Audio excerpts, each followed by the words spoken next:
आदरणीय स्टाफ साथी और प्यारे बच्चों, आप सभी को आज बीएसएफ स्थापना दिवस की हार्दिक शुभकामनाएं।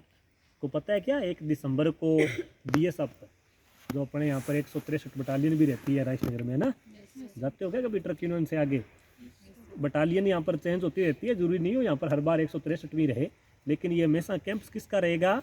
बीएसएफ का ही रहेगा। तो 1 दिसंबर को बीएसएफ स्थापना दिवस होता है।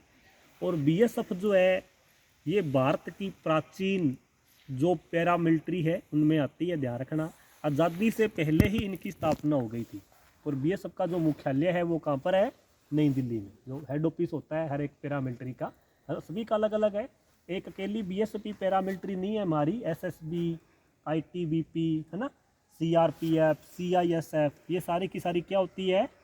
पैरामिलिट्री होती है। ठीक है, मिलिट्री और पैरामिलिट्री में थोड़ा सा डिफरेंस होता है। तो बीएसएफ जो हमारी है ये प्रथम रक्षा पंक्ति है, ये भी ध्यान रखना।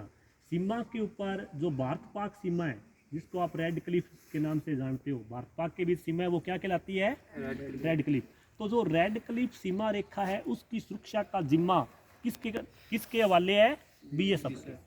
ठीक है, इसी प्रकार से बांग्लादेश के साथ है उसका एसएसबी को दिया हुआ है, बंगाल के साथ है उसे अलग बटालियन को दिया होता है। लेकिन जो रेड क्लिफ सीमा की सबसे ज़्यादा सुरक्षा अगर कोई करता है या जिसके जिम्मेदारी ये जिसके कंधों पर है, वो किसके है? बीएसएफ के। आप ये भी देखना बेटा, जब कभी लगभग जम्मू कश्मीर के अंदर हमारे आतंकी अटैक होते हैं, है ना, और वहाँ पर जब जवान शहीद होते हैं तो आप यही पढ़ोगे अखबारों में कि बीएसएफ के 3 जवान शहीद, बीएसएफ के 2 जवान शहीद, है ना, या बीएसएफ का हवलदार, कैप्टन जो भी है। तो ये भारत की प्रथम रक्षा पंक्ति है। और ये बड़े सौभाग्य की बात है कि हमारे शहर में यहाँ राजनगर के अंदर बीएसएफ का 163वीं बटालियन है, उसका यहाँ पर है कैंप्स है। आपके आते भी है यहाँ पर, है ना, अपने यहाँ एनसीसी है, तो आपके जो पीए ऑफिसर वगैरह है वो यहाँ बीएसएफ से आते हैं। तो आज की कुछ मुख्य खबरें हैं।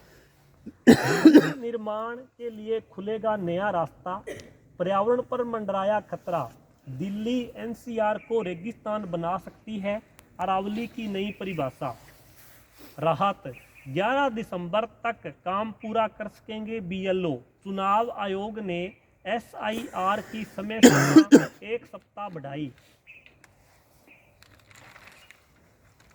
पश्चिमी राजस्थान, अधिकांश कॉलेज स्कूलों में एनसीसी प्रशिक्षण नहीं, सीमा पर चौकसी, फिर भी एनसीसी से वंचित है यहाँ के 95% युवा।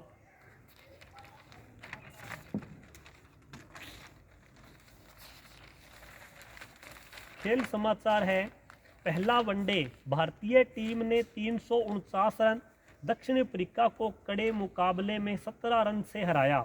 विराट का शतक, रोहित का अर्धशतक, दिग्गजों के दम पर टीम इंडिया को मिली जीत। सैयद मुश्ताक अली ट्रॉफी, पंजाब ने ग्रुप सी में